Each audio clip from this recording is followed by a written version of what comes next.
During the week I was getting something from the garden, and as I did, I managed to knock a pot over, which smashed. God reminded me that we're all like the pot, broken.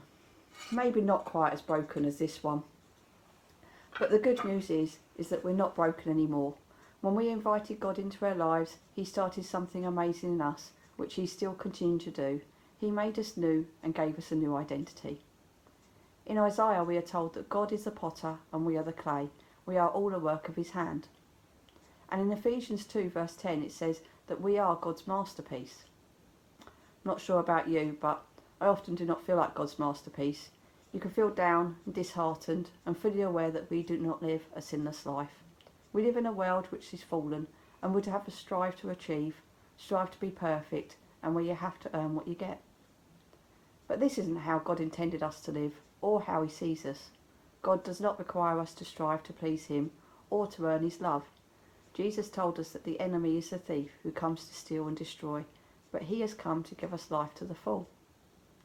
Life can be a bit bumpy and sometimes very difficult, and we can get hurt by others, reminded of our faults or failures by the thief who comes to rob us of our fullness we have in Jesus. God did not make us broken, and He doesn't intend us to be so. But instead of brokenness, God's amazing gift, which God gives us through Jesus, means that we can have life to the full, now, but also in eternity with Him.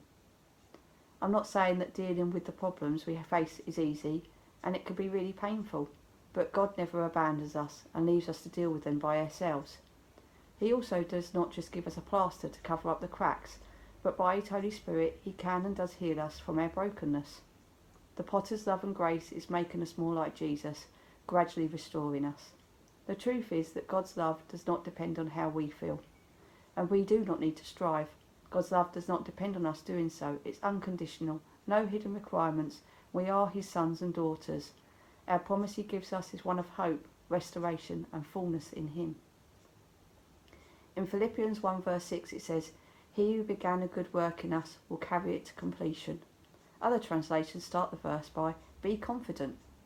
So let's not be distracted or deceived by the thief, but let's put our confidence in the one who knows us all individually and loves us, who only has good planned for us, and let us be open to Him healing and restoring us to how He made us to be. And remind ourselves, we are God's masterpiece.